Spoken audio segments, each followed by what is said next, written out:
Okay, the truth is, I didn't want to be in business for ourselves. My parents were in business for themselves, and it was really hard on their marriage. And my husband's parents were in business for themselves, and it was really hard on their marriage. It's like life is too difficult as it is, and marriage is too complex without adding all the extras of having a business on top of it. But the truth is that God called us into business, so we had to figure it out the long, hard, slow way. How to be effective in marriage and in business. And the good news is, it is possible. We've come to a point of believing that a power couple is one that's on the same page in all aspects of life, fulfilling a common vision. It's a couple that isn't perfect, but it's always working and wanting the best for each other and our marriage. And the design, well, it's God's design to have a thriving marriage and a prosperous business. Your hosts, Robert and Kaylee Fukui, are a married couple in business. And they've experienced their own journey of ups and downs in life and business, but have developed tools along the way through a mix of trial and error and counseling to build a life worth living and sharing. And now they're inviting you to join them on their journey so they can share what they've learned and bring you along with them. Over the coming episodes, you'll hear from Robert and Kaylee, as well as other power couple guests, to equip and encourage you to build a thriving marriage and prosperous business. It will be one part marriage coaching, one part business consulting. You may laugh, cry, shout, or cheer, but we mainly want to encourage you in your journey as husband and wife and business owner. You will learn a few things along the way as well. Welcome to the Power Couples by Design podcast.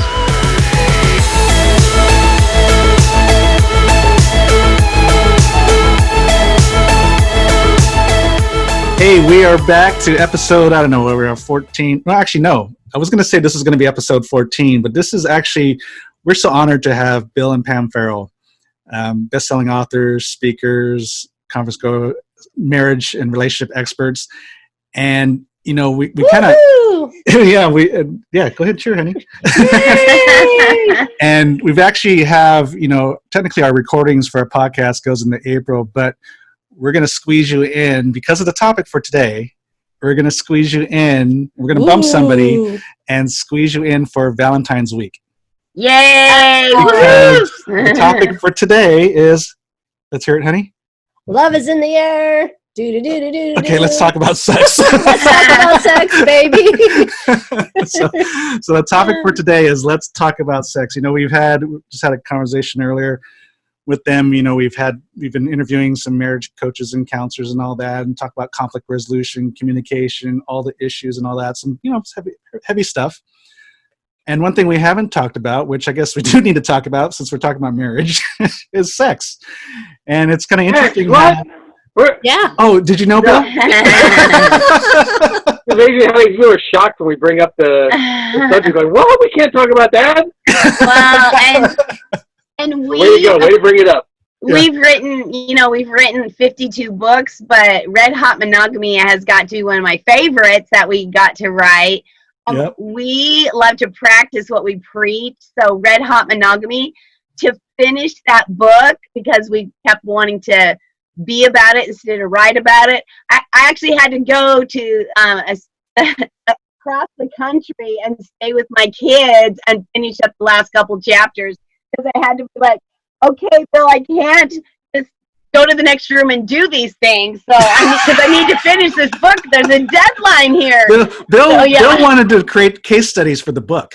Yes, exactly. Every good book needs research behind it. Exactly. I was willing to do all the research we needed. And you got to be doer of the word, right? Yes.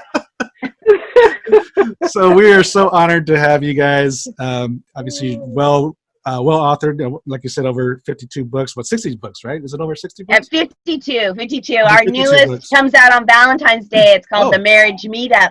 And it's for couples that work together at the business meeting side. So we'll have to do another show on that later. Wow, We'll have fun first on that's Valentine's. Great. So, well, that's perfect timing then. This is going to get released Valentine's week, and then the book comes out.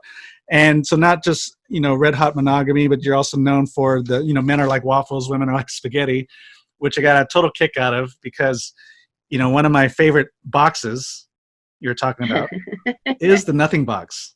Yes, seriously. Great place to go. For sure. And it was funny because every time, she would ask me, what are you thinking about? And I'd say nothing. And she'd always get frustrated with me. And then there's this. You're holding out on it. Yeah. And then what there's you're really thinking. Exactly. And then there's that pastor counselor, Mark, I forgot his name. Mark Younger. Yes. And so the video, someone sent me the video, YouTube video about the nothing box. Oh, yeah. And I said, honey, look, it's real. And it's all based on research. Like, people with PhDs have validated that men actually have a box they go into to recharge. Well, it just seemed like whenever I would ask him, he was in there. I'm like, how could it happen that often? And then I'd be like, I want a nothing box. I know. As women, I want to think of nothing. I don't know where my off button is because Robert would tell me just hit the off button. Yeah. And then I'd be like, honey, I want to come in there with you because I want to be in a nothing box. And what'd you say? And it wouldn't be nothing anymore. Right, it'd be a something box. So then I'd have to go get and find another nothing box. I said, you have to get your own nothing box. So, Kaylee, the closest I've come is to tell Bill, you just got to send me to the spa. So it's not quite a nothing box, but I don't care because I feel so good once I've gone. It's okay, you win. Yeah. It's a win-win for both of you. It's a win-win. And then Bill gets to be in his nothing box when you're gone. Yes, well and done. Exactly. It's a nice place to go. Yeah. And hang out. Yeah. We don't need much decorations either because then there'll be something in there, right? Right.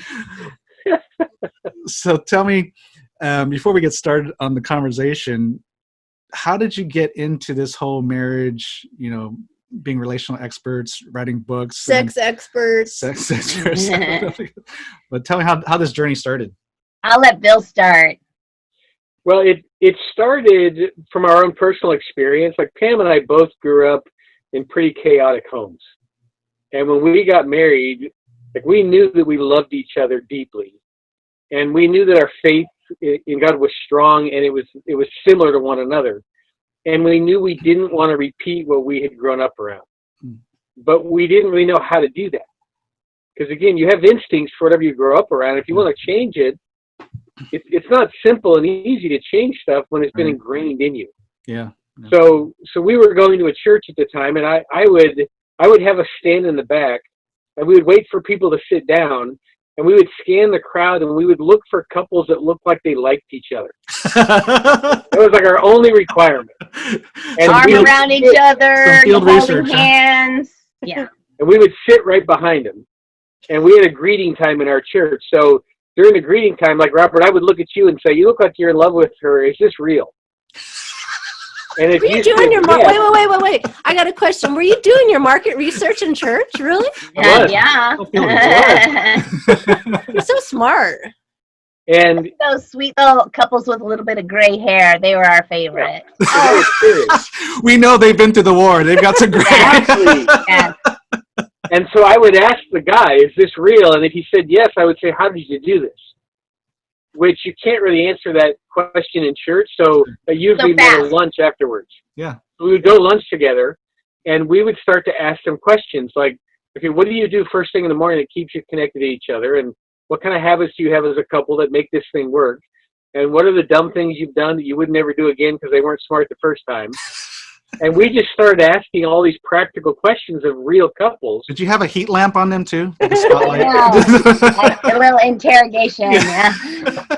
A lie detector around them. They so loved it. It's like, most people really love when you compliment their love. So they felt like, wow, you saw something in us. You saw that spark and that sizzle. And so they were very open with us. What were the hardest times? What do you do to overcome when you disagree? How do you fan the flame on love? You've been married 40, 50 years. What's your secret? And they were very open and very encouraged and encouraging. Oh, how sweet. And that made such a big difference in our relationship that we kind of paid attention. And then we started working with youth, and we realized that teenagers were all idiots when it came to relationships. So So we started They doing didn't know. relationship They didn't know it all, seminars. Bill. I don't. They don't know. I don't know how, but they don't know. They don't even know what they don't know. Yeah. So we So we started did doing work. relationship, seminars with teens, and then with college students, and then the teen parents are like, "Hey, that was really cool. We love how you teach as a team, our teenagers and our college students. How about us? Like, can you do marriage conferences for us?" Mm-hmm. And so then when I went to seminary, I took every elective class I could in marriage and family relationships. Yeah. Because it had become an area of real interest to us. It had become really practical for us in changing the dynamic of what we grew up around. So I wanted to get some professional training. And then we started doing more research after I got out of school, just because we realized it was a big issue in the church that we were leading. And we realized we need to help these couples build strong families if we're ever going to be able to build a church. Sure. Yeah. Because when you have lots of interpersonal turmoil, it's hard to produce anything. Sure. And so it kind of kept building. It started with our own personal need, and then it grew into a personal interest that we have just continually, we fed the monster Mm-hmm. because it's interesting. And then we have kids, and we're like, okay, now how do we raise kids? And I knew how to throw things and yell because I grew up around that, and I didn't really want that to be my parenting style. Right. So we started doing research on parenting so that we could be better parents. And we just started to discover, gosh, most people just run by instinct. Yeah. They don't really know what they're doing. Yeah. And if their instincts are good, it works out for them. If their instincts are bad, they end up creating all kinds of mess in their life. Yeah. And they're frustrated. And the problem is usually their instincts are based on what they learned from their parents. Yeah. Right. And so if you had a great home, you have great instincts. If you had a dysfunctional home, like Bill and I, like Bill's mom's mentally ill and she's agoraphobic and a hoarder and controlling and afraid of like everything and everybody. And my dad was a abusive alcoholic, severe rage issues. So, I mean, we came from really brokenness. And so for me, when I was a little girl, I walked into church and I saw what loving couples looked like for the first time. And I'm like, wow, I want to know how to get that. Mm-hmm. And then somebody mentioned the verse that has become like our life verse and our life quote, if you will. And it's basically, we love because God first loved us. Mm-hmm. And the Bible says God is love. So we just want to go to the source. You know, that's the best way to learn is go to the source, go to the top, go to the smartest person in the room. And so that's what we did. We started asking people that had been married a lifetime and that they still loved each other, their good wisdom. And that turned into, our first book was called Pure Pleasure, Making Your Marriage a Great Affair. And it was actually co-authored with our own mentors, Jim and Sally Conway. So they kind of kicked the door open. And most people don't start their writing career with a book about sex, but yet the Farrells are crazy enough to do that. So somebody has to talk about it. I mean, it's a wonderful, enjoyable gift. And especially for those of us who work together, Bill and I have always worked together 24/7. So if you can get along well in the boardroom, things go better in the bedroom. Yeah. And if you have a great time in the bedroom, decisions are made easier in the boardroom. Yep. So it all works together. Yep. Amen. Yep. Speaking our language. Yeah. The home life, your marriage and your business, they're intertwined. They are. And so you want to have it healthy on both sides, because otherwise if one side's not healthy, both are going to suffer. Yep. This is great. So it's, sounds like you started your journey as marriage experts primarily from your own need, which is kind of interesting because in a lot of businesses, that's how they start, is from their own need. Sure. They're looking for a solution to a problem that they have, and as soon as they say, hey, other people want this. And then so they develop a product or service from that. So, and as you know, it takes a lot of passion to run your own business. Yeah. So if you're not doing something you love and you're not representing something you love, it's hard to keep the momentum going. Yeah. So the fact that this had such a big impact in our life, like it was fascinating. This last Christmas, we had our entire family together. So all three of our kids, their wives, and their kids, and everybody got along. And it was amazing to me because for 4 generations in my family, when people get married, they break their relationship with their parents. Mm. So for like, this was a brand new experience for me to have our whole family together. Mm. And like, there's no turmoil. They're all supporting each other. Good. They all care about each other. Yeah. I'm like, it can be done. Yeah. Yeah, and they wrote us a book. It was our 40th wedding anniversary, and they wrote us a book, The 40 Reasons Why We Love and Admire Your Marriage Relationship. Oh, It was like so sweet, like really cute stuff, like both like waffles and spaghetti, to really fun and profound things too about thank you for being so transparent, so positive, so affirming. Thanks for being each other's cheerleaders and teammates. I mean, just was very precious to see what they saw as the strengths of our marriage. Wow, you're #1 fans. That's good. Yeah. That's gold. Yeah, it was amazing. So tell me, doing what you do, writing these books, does it keep you guys accountable? Oh, for sure. Okay, so our mentors, Jim Conway, our mentor, when we wrote Red Hot Monogamy, he called us up. He's like, okay, so you wrote a book about red hot monogamy. Are you doing it? Because I'm going to be asking you, how's it going? So, yeah, we have accountability. And we made a commitment to each other early on that we would never teach anything we're not doing. Yeah. So when we go into a seminar or we're writing a book, if we discover, hey, we're about to teach this and we're not doing it, we have to stop and either start doing it immediately or get a plan for putting it back into our life. Yeah. So that we're not out representing things we're not living. Right. Putting something on our calendar if we need to work it out. And then one of the things about red hot monogamy, it's like most people have a diamond on their wedding ring. And if you look at the diamond, there's many facets. And the same thing is true about red hot monogamy and sexual intimacy. Intimacy in marriage, there's actually 8 different areas of intimacy that we look at. Because if you have unity in each one of those 8 areas, there's going to be a lot of red hot monogamy. But if you're fighting about how to raise the kids, or if you're fighting about how to spend the money or save the money, or if you're fighting about who does what around the house, or if you're fighting about whose career is more important, or any of those kind of things, there's not going to be as much red hot monogamy.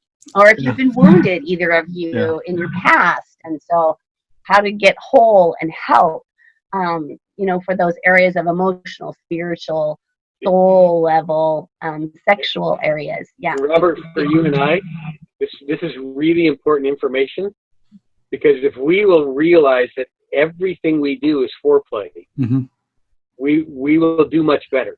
Like as men, we tend to compartmentalize everything out. So some stuff is just business, some stuff just needs to get done, some stuff just a task.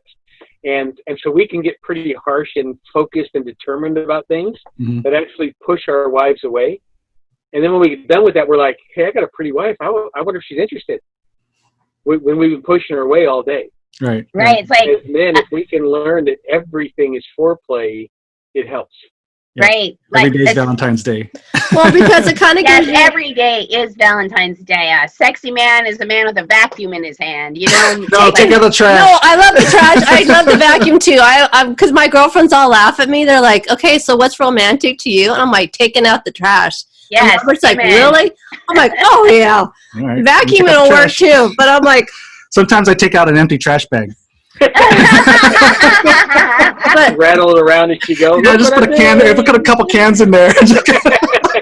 But I wanted to circle back to what Bill said, because sometimes it gives you, as a woman, it gives you mixed emotions. Like, like if your husband is independent all day, doing his own thing, and then when the evening comes around, you're like, well, what happened? I thought you're so independent. You kind of like didn't need me. And then all of a sudden, you have to flip a switch kind of thing. So Yeah. No, I remember the moment Pam and I were talking, and there were a few things I wanted us to deal with that for me were simply business issues. They were not part of our relationship. They were not, at a personal level. They were just business things. And I said to Pam, look, these are not personal. It's just business. And she very sincerely said to me, it's all personal to me. All personal. Yeah. And I went, oh. Yeah. Huh. May not be fair, but that's how it feels. You know, everything in our life is tied together as ladies. So Yeah, absolutely. our business is connected to our kids. Is So, connected to so as our men, if bedroom. we keep that in mind, it helps keep the atmosphere going that we're hoping is going to pay off in a great time in the bedroom. Mm-hmm. Now, we can't always stay there, because you ladies also have to adjust to us men, because sometimes as men we need it simplified. Like, we can't always connect everything. Sometimes we just need to know, I just want to be with you, period. And so there's this give and take in marriage that if you do both of those, it keeps your sex life going throughout all the responsibility you carry. If you ignore those two needs, then everybody feels neglected, and you start spending less and less time together in the bedroom. Yeah. Okay, so then how does it start before you get to the bedroom then? Give us some tips and thoughts. Well, I'm gonna borrow from our book, The Marriage Code, and that is, there's a core need inside of a man and a core need inside of a woman. And if you meet that need, then you move above the line of trust. And above the line of trust, there's a lot of red hot monogamy. Decisions are easier, you get along, etc. And so, and Pam, since we're talking about sex, let me add in. Yeah. Like, trust is the number one ingredient for wives to have orgasm. Yeah. Mm-hmm. So as men, if we can figure out how to live above that line of trust and make trust an ongoing part of the environment of our home, it's likely your sex life's going to be better. Yes. And so getting above that line of trust, it's not just a management thing. It is, if you can get there, it enhances everything you do, including your sexual interaction. Yeah, so the key need inside of a man is success. That's the number one thing. He wants to know he can be successful in business, successful in the community, successful raising kids, successful, at church, successful even in your neighborhood, successful with their wives. Yep. The number one complaint we get from husbands is there's just no pleasing the woman. They don't know how to be successful with us. Mm-hmm. And so one of the benefits that you can do to help your husband be successful is to be really clear in what would please you, like in the boardroom or the bedroom. Mm-hmm. For example, is every time you have a business interaction, if the husband is harsh, then that's not going to warm the wife up for later in the day. But if you have a business interaction and he's like, hey, thanks, that was a brilliant idea, or wow, thanks for going the extra mile for me.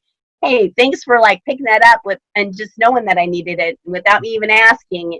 Thanks for pinch hitting for me. That really made me successful with that client, or thanks for giving me that information so I could land that deal. Thank you. It goes a long way. But so does, wow, honey, you're so smart. Wow, honey, you're so wise. Like right before we got on, I had a tech issue. And y'all were teasing, where's Bill? He's in a different city taking care of his dad right now. And I need my IT guy. I compliment my IT guy all the time, believe me, because he is brilliant in all kinds of things. So I make sure I say that, because then he feels successful with me and how much I value and appreciate. So those words of encouragement are huge, which, we just offered a marriage challenge on our Facebook page. We did a quick little video, marriage challenge. So what is one thing that you can do for your spouse every day for this next week? So she came up for me was encourage her, because that's not how I'm wired, because that's how my dad didn't do that. So I know I've been bad at that. I've acknowledged that. And so she issued me a challenge to encourage her every day this week. Woo-hoo! And then I said, so I can stop after a week? I said, can I pick more than one? On baby steps. Baby steps. Hey, keep it simple, right? Days. Keep it simple, Bill, right? Keep it simple, and then we can add. Yeah. We can add as we go We're on. the focus. Keep it simple. After 21 days, it's a new habit. So you just need 3 weeks of it, and it's a done deal. Yeah, exactly.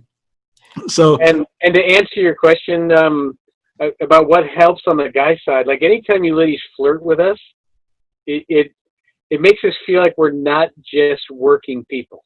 Yeah. Because what happens over time is men feel like I'm a to-do list, that I'm here to take care of all the stuff you don't want to do. But when you flirt with us, we go, oh no, it's more than that. Like she She likes me in her life, and she still thinks I'm attractive. This is cool. And other things that tend to help is I like limit the evaluation. Like one of the gifts that you ladies have is I'm convinced God created you to make things better. Like when you ladies go into an environment, you immediately see how to make things better. So when you are in the room, it's decorated better, it looks better, we dress better, the family's better, because you ladies have a gift for making things better. The problem with that is that everything in life can be made better, including your husband. And if you're always pointing out to us how we can be better, then we start to feel like we're not successful. So we want your input, but if you can limit it so that it's not constant, it helps us feel successful and keeps us in the game, so to speak. Yeah. Well, Right, I thank God. Yeah, thank God that she doesn't do that to me. She's actually, I'm probably. Kaylee's an encourager. She definitely is. I'm more what you just said to her, Bill. I'm more in trying to point things out, and so which leads us to the other side. What gets women above the line of trust is we help them feel secure. Mm-hmm. And as guys, we think we know what security is. We think she wants to be safe and she wants to have enough money, and that is part of it. Right. But the security need in our wives is based on the fact that their lives are always changing. But the way you ladies are wired, every day's different. And so it brings about this question that women tend to ask every day. Is it safe to be who I am today around you? And there are days that, Pam, you are the most reasonable person I've ever met. You're easy to talk to. We can address any subject. It's pretty amazing. On those days, I do think you are the most cooperative person on the planet. There's other days that Pam is incredibly intense and everything happens at this feverish big way. And then there's other days that she's just real laid back and doesn't want to deal with anything. And there's a few days where there's a no-fly zone in the home. And the only thing I ask her on those days is, do you want flowers or chocolate? Dark chocolate, 70%, daffodils or roses. Yeah. And it's always changing. And see, as a guy, I just want to settle it. I want to, hey, we got a problem. My wife doesn't feel secure. I want to get her to feel secure. I want to get her to a place where she's just there all the time. Yeah, because I love her and I'm amazing and she's amazing. And so we're just going to solve this. Right. And as guys, we need to realize that that's not how it works. Yeah, you got to be a wearderman as a guy. Yeah. So, Bill, when in doubt, get roses and candy. Exactly. And what I tell guys all the time to keep this in perspective is your wife wants to feel secure around you as often as you would like to have sex with her. Oh, that's a good one. If you can realize it's just an ongoing need in her life, if you meet that security need first, everything else is easier. If you ignore the security need, everything's difficult. Yeah. Because she needs that question answered. Is it safe to be who I am today around you? Yeah. No, that makes sense. That's good. So it's just like she was kidding, Bill, just bring everything, right? The kitchen sink, if you're not sure. So it's just like our dog, a lot of times, you give her a treat for certain tricks, but what she'll do sometimes is she'll get impatient and she'll just do every trick in the book. So I'll say sit, I'll give the command to sit, and then she'll sit, lie down, shake hands, roll over, and do a high 10. I want 5 treats. Yeah. Exactly. So let me save you some trouble. Let me just do everything. So I was going to start this conversation, which we're past that, but the question on people's mind, because the title, I guess, is "Let's Talk About Sex." So the question, especially with guys, is how to have better sex, more sex, or just any sex, right? So obviously, instead of talking about it's not about positions or techniques, or whatever, but you want to talk about and you've already started to talk about this, but what are some things that contributes to decreased passions between husband and wife? Well, number one is just busyness in today's world. Ooh, that's number 2 for me. Huh. It is it's the long to-do list. It's we're exhausted at the end of the day. Too much media. Turn on the TV instead of turning on your spouse. So those are the common robbers of red hot monogamy. And one of the things in red hot monogamy, we have 8 weeks to turn up the temperature in your relationship, to fan the flame. And we have hands-on homework, pun completely intended. It's homework that you want to do. Yeah. And we have over 200 red hot ideas. So, and a lot of them are free or easy, or you can just enjoy a red hot date at home. You don't have to go out and spend money. So we kind of made it a mix of different, fun ideas that are inexpensive to really, the wow kind of dates. And having just variety will be helpful. We actually schedule it in just like we schedule other stuff at the business meeting. We schedule in at least once a week our red hot monogamy moment, or evening or daytime. And that's the best side about being an entrepreneur couple, is you can live upside down and backwards from the rest of the world. I mean, you can go on a date on Tuesday morning at 8:00 if you want, a romantic thing, if that's what fits in your schedule. And you can take a break at noon and have red hot monogamy, and then go back to the workplace if you want, because you're working together. So that's a perk if you're an entrepreneur couple, is you actually have more flexibility. I could really go somewhere with that too. Yeah, no, I thought I was going to leave that alone. Yeah, where are you going with that, Pam? Yeah. So from my perspective, the two primary reasons that sex wanes in a marriage, the first one is because there's some type of a pain that's holding everybody back. It's either emotional pain or physical pain, some kind of trauma from the past.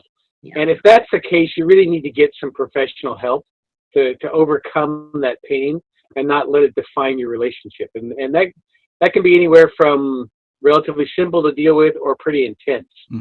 But that's not most couples. Most couples, the reason why their sex life drops off is they have no strategy for having a good sex life. Right, they just don't prioritize it. They prioritize, everything that makes money. They prioritize parenting. They prioritize, business deals, but they don't prioritize each other. And so to really have a great sex life, it's pretty simple. You just need to put each other higher on the chart and spend more time nurturing that relationship. And it doesn't have to be in long bursts. It can be short, simple things like wrapping your arms around your wife when you walk in and giving her a hug and a kiss, and maybe praying over her at night, or maybe as your husband leaves for that business meeting, I always pray over Bill. Or when we have some friends, we live on a boat, and we have some friends that, you tell the story, honey, what they do when they step on the boat. Oh, so these good friends are to live on a boat. Every time the other one steps on the boat, they go, woohoo! I was talking to Michael on the phone one day, and right in the middle of the phone call, he goes, woohoo! I'm like, what was that all about? My wife just stepped on the boat. I'm like, well, do you want me to hang up? He goes, no, we keep talking. It's like the boat whistle, huh? So all the neighbors know when the spouse comes home. Yeah, exactly. But we think you should be more excited than your puppy is when the spouse comes home. I mean, I encourage you to do the pivot. We all live our lives on our computer, but when your mate comes home, pivot, get up, hug, kiss, spend just a second or two welcoming them back. And that goes a long way, as does a nightly routine that you maybe do together. And we have some fun things that Bill and I do that are so simple. Like right now, we're running a dark chocolate taste testing. After dinner, we have this kit there's dark chocolate from around the world, and we each have a little bite, and then we rate it 1 to 10. Chocolate's an aphrodisiac, and so just doing that, it's like, okay, what you doing next? Yeah. So that, just fun things like that can be woven in pretty easily. And just getting, if you decide, certain nights of the week we're both gonna go to the jacuzzi and then spend time with each other afterwards, or certain days of the week that we're both gonna take a shower together and spend time together. So just weaving each other into each other's schedule. Yeah. And what Pam is saying is so strategic, because you marry the person you're married to because you like the way they interrupted your life. Then when you were young, you were like, she's in the room. Oh, look, he's in the room. And you just love the way you interrupted each other's lives. And then you get married and you load up with responsibility and you stop interrupting each other's lives. Yeah. It becomes all about the work. No, And what dating does, and what things Pam's talking about, is you're intentionally interrupting each other's lives and reminding yourselves of why you got married. Yeah. And, at minimum, when people think about a strategy for their sex life, at minimum, you should first of all schedule, make time for it. And Pam and I have had the habit of, we have a business meeting where we talk about the business of our family and business of our life, and another date where we date each other so that the two don't run together. Yeah. So oftentimes you go on a romantic date and then it gets ruined because you talk about business, cars, bills. Yeah. So we try to keep them separate. Yeah, we can totally agree with that because we do our Monday afternoons as our business meeting, and then our date nights are different, right? Yes. Try to be intentional about that. How to not commingle that. Sometimes it's hard, but at least we know that we have a day where we just talk about business, and then our date night we try to not talk about that because we have Mondays to do that, right? So just talk about each other on your date night, or your hopes and dreams for the future, and your personal lives, and your hobbies, and just the fun side. Yeah. I was going to say, what do you talk about? Because sometimes that can be challenging when you work together and then you go out to have something to talk about besides work. And that is one of the reasons why there are questions. Just bring this book with you. Just like in the restaurant, we'll just kind of open this up. I go, so number 2, and then read it out loud for everybody to hear. But it can be simple. I bet you will sell a bunch of copies when we go on date night. And we should just buy some. Yeah, for sure. Just take a case with you. We'd be happy if you did that. Sometimes the questions are really simple. Like, okay, if I put my hands over your eyes right now, what would you want to see when I took them away? So they can be fun questions like that. And they're in Red Hot Monogamy. We have questions in the back of every chapter. Yeah. What's your favorite kind of lighting? If we could go anywhere in the world for a second honeymoon, where would you want to go? So there are questions that are not connected to the work side of who we are. They're connected to the fun side of who we are, the romantic side of who we are. And for parents too, sometimes being a parent is what is the responsibility that kind of gets in front of Red Hot Monogamy.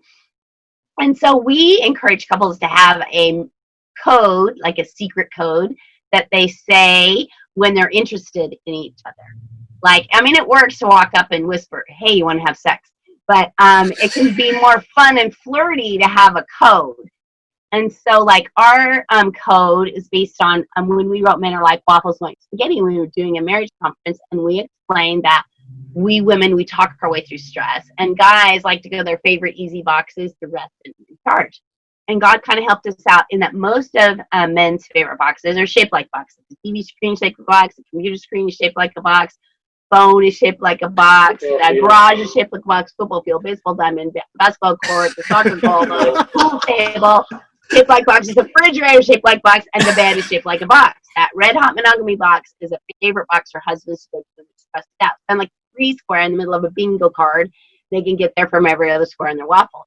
And so we shared that, and from that point on, the audience kept saying bingo. Anytime we'd come close to talking about sex or Red Hot Monogamy, they'd yell bingo. Well, over the break, this one couple went in town and they bought a sign that hangs in our house office. It says "Born to Bingo."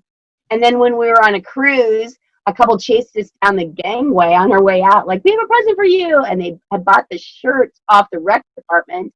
And we had been seeing the rec department's t-shirts all week had said, have you been bingoed today?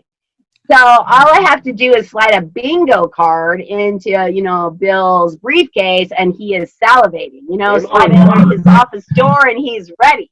So bingo is our code word. So until the kids figure out your code word, they go, oh, Mom. Sometimes they're in college or are married by the time they figure out, oh, that's what bingo was. You have to be careful, because some couples choose, you want to bake some cookies and the kids are looking for the cookies. You want to wrap some presents, the kids are looking for the presents. You want to take a nap, used to be ours, but now that we're over 40, you want to take a nap actually means you want take a nap. Yeah. So Bill has a fun story of a pastor couple that worked together. So there was this couple, they had been like working hard, long hours, and he realized that they had gotten disconnected. So it was just all about work. It was all matter of fact. He's like, I can't let this happen. So he asked his sister to watch their kids. They took his wife out on an all-day date. And they started with breakfast, and he realized, wow, we have really gotten disconnected. So I did some shopping. Then they went to a park, and while they were shopping, he bought a loaf of bread, and they sat at the park, and they were throwing bread out, feeding ducks. And they were talking and feeding more ducks and talking and feeding more ducks, and the time just got away from him. And he looked at his watch, and he said, well, we got to go. I told my sister we'd be back by now. She has to go to work, so we got to go. So they get in the car, and they head home. His wife went to go get the kids. He went to go thank his sister. And his sister said, well, how did it go today? He went, thank you so much. We had a great day. We spent some time feeding ducks. And she went, oh, you were feeding ducks. And he went to his wife and said, my sister thinks we made love today, and we call it feeding the ducks. He went, So they use that. You want to feed some ducks? Yeah. And the kids are like, yeah, Mom, we want to feed ducks. We would only a grown-up activity to feed ducks at that household. Yeah. Exactly. That's funny. Which you mentioned that, but we have other friends who, as a family, they like to dogpile, but they call it hamburger. So the first person's the bun, and then the meat, and then the cheese, and then the tomato and lettuce. They all dogpile on. Well, it was a Sunday afternoon. Family got home from church. Kids went in, turned on the TV, and Mom and Dad said, hey, we're going to change our clothes. We'll come make lunch. Well, they go to their bedroom, and they start getting carried away with each other. And one of the kids got hungry and came down the hallway, and they didn't lock the door. So he pushed the door open. Now the sheet was up. Mom had the sheet. Mom and Dad are playing hamburger without us. Come on! Everybody piles on. Mom is desperately holding on to that sheet. And Dad says, okay, that's great, kids. Go set the table. We'll be out in a minute. That's their code word now. Hey, you want to have some hamburgers? Oh, that's funny. Yeah, that is funny, man. Glad they don't have that on video on Facebook or something. Right, that would be bad. So it sounds like all that to say is, Now, intentional is a Yes. huge thing.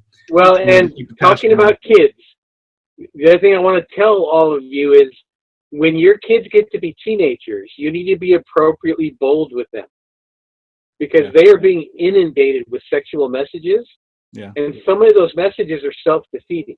Right. So And our teenagers, Cammy, do you want to say something? yeah, so we have, since that's like another show, we have like a book, questions kids ask about sex and answers to have Yeah, I saw ready that goes like from cradle to college, how to answer those questions. Yeah, I saw But that. yeah, Bill bought a lot of movie tickets, so he's like, hey guys, I think you might want to go to the movies. When our boys became teenagers, if it was date night and we were going to be home, I would say to the boys, hey guys, tonight you might want to turn your radios up or go see a movie because Mom and I are going to have some fun and we don't want to embarrass you. Because I wanted them to know that if they have any questions, they can come talk to me. Yeah. I'm not afraid of the subject. I'm not embarrassed by it. Sure. Because their bodies are awakening and hormones are flowing and they need to talk to somebody. Yeah, and to respond I wanted them to know that I was okay talking about it. Yeah, that's good. And to respond to the way you approach it, because if you're kind of hemming and hawing, kind of bashful about talking about the subject, they'll also feel a little hesitant to bring it up. But you had a very matter-of-fact way of talking about it, so it almost gives them that a permission to just go ahead and talk about it, because Dad seems to be okay with it. So let's go ahead and talk about it. Yeah, and it makes one of the best things. There's a couple things that we entrepreneur couples can really do to bless our families. One of them is to work hard as a working couple at our business, so there's financial security. That blesses our kids for sure. Mm-hmm. The other thing is to work hard on our marriage, so there's emotional security, that our kids know that our marriage is safe, and that the family system is going to be secure. So not to because my parents ended up divorced, so it's not like throwing guilt or shame out there. What we're saying is love the one you're with. Make this one work. Yeah. Exactly. And the other thing I would encourage everybody to do is take time to talk about your sex life. Yeah. Because sex it's presented as an activity in our world. Mm-hmm. What it really is a relational decision. that you as a couple are deciding how you want to express love to one another. And marriage changes about every 7 years. And if you're talking about your sex life, you will redesign your sex life to match the next season of your life together. And it renews it every 7 to 10 years. If you're not talking about it, you carry old expectations into the new season of life, and it tends to breed disappointment. Wow. But couples who are talking about, hey, what did you like about, like last year? What did you like that we did last year? What did you not really like? What would you like to try? How would you like to try expressing our love to each other this year? Just the act of talking about it stirs up new passion. Right. It helps you adjust to your bodies as your bodies change. And like in Red Hot Monogamy, that's why we have coffee conversation starters, because there's a study that says couples that talk about Red Hot Monogamy have more Red Hot Monogamy. So just talking about it is going to fan the flame and spark up in your relationship. That's good. Yeah. Well, and I like that you have like the questions in the book to get people talking about it, as opposed to you got to think of your own questions or what to talk about, or that awkward moment. So what do you think about sex life? Yeah. What do you think? What do you think? Yeah, what did you start with? Fine. Well, because if you're not raised, I mean, at least in my family, we weren't raised to talk about it. So it's not like when you're raised to talk about it, then you have questions to ask, or I don't know, just. And my dad was a pastor. He definitely didn't want to talk about it. So it was like. Bill was a pastor. He didn't let that stop him. But you need a starting place somewhere, regardless of your childhood upbringing. Yeah. Exactly. I'm sorry, Pam. No, go ahead, hon. It's one of the reasons why we wrote the book. Is we wanted people to have a guide that would lead them through these discussions, because it is hard to get started on the discussion. Yeah. But once you get started and you begin, like when you two begin to make decisions between the two of you of how you're going to express your love to one another, it creates a secret between the two of you, and it adds huge value to your relationship, because you realize we know something about each other that nobody else knows, and we had a meeting with each other we would never have with anybody else. And we have a way of interacting that we don't do with anyone else on earth. And it keeps raising the value of your relationship. And the higher you value your relationship, the more passion you have in your interaction with each other. So it all works together to keep you in love. And one of the things, the studies that doesn't get promoted enough, is the people who rate the highest sexual satisfaction are people who are in long-lasting, trusting marriages.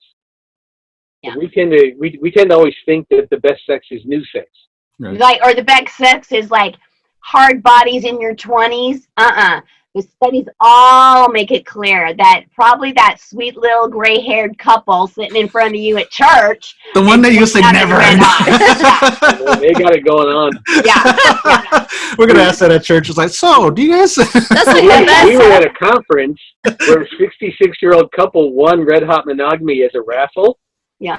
And the guy got on the microphone and said, I just want all of you to know, this book is not going to waste on a 66-year-old couple. Yeah. Oh. Very cute. Very cute. And then I think in your book, you said, didn't a lady or someone came up to you and said, I think we have more sex at our age than anybody else, or something like that? Yes, I think we broke a world record. Yeah, broke a world record because they're 80 or something like that? Yeah, they're 80. And they were trying to find out what the record was because they wanted to break it because they thought they were close. Yeah, it was so cute. Yeah. I love it. And that's what I think that we were designed. We were designed to fall more and more in love the older that we get. And sex will change and morph, and with differences in our body and differences in our hormones and things like that. We'll go through different seasons, but having it as a goal to nurture it through whatever season, whatever health crisis, whatever, emotional or business thing, whatever hits your life, if you nurture that love relationship, you're going to be able to hold together. Because Red Hot Monogamy, I think, was designed as the super glue to hold you together when the world's trying to pull you apart. Yeah. Well, that makes sense, because in the business world, we talk about all the business all the time. We have our strategies, You and I, we have our meetings, we have our goals, we got our calendars, keep track of stuff. So that makes sense. Somehow our sex lives are supposed to be magical and spontaneous. Yeah. And they just happen. But everything else we have a strategy for. Well, yeah. And I think people get married with that illusion, thinking we're married. We got married now. Everything's just going to be like magical, fall into place, and it just poof, And then I think they get married, and a lot of people are disillusioned, or some people are, because it just didn't happen on its own. And we would be the first to say there are magical moments in every marriage. For sure.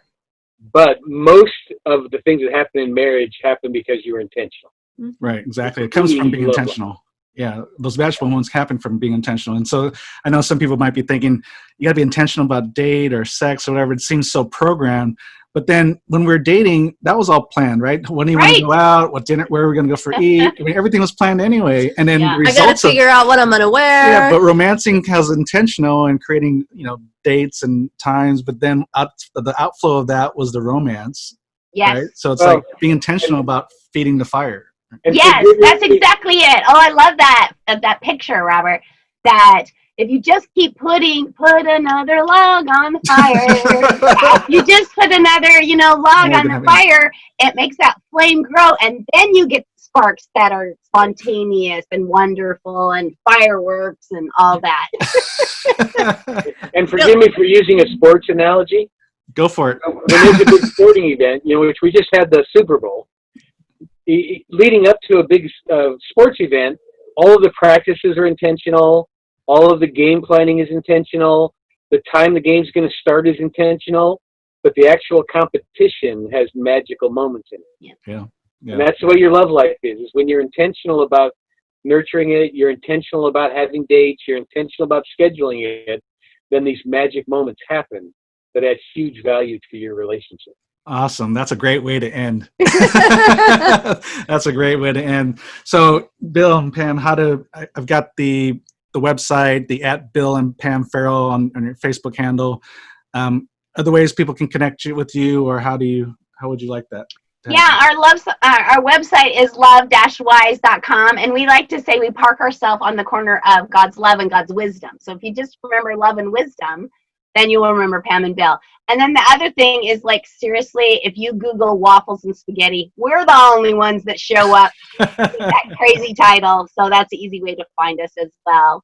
And I just encourage you to, go to our website and just type in Red Hot Monogamy. There's some blogs that'll pop up. And the Valentine's season, we have some free and nearly free ideas. We have recession romance ideas.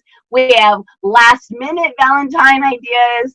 So we have all ways to help you.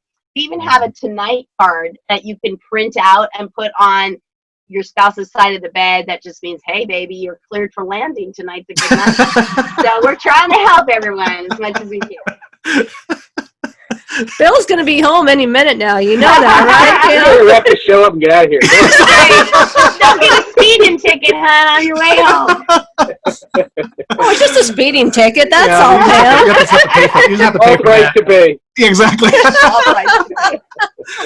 Oh, Bill and Pam, thank you so much. I'm so glad we got to meet you guys New Year's Eve at Alan Tish's. But yeah, what a gift. That we was hope great. to continue this conversation, especially with the new book coming out. Because that's definitely up our wagon with business people. So God bless Bill and Pam. God bless everyone for listening. Yes, and, thank you so much. So next week, have a happy Valentine's Day. Yes. So make it red hot monogamy, you guys. Woohoo! And the flames.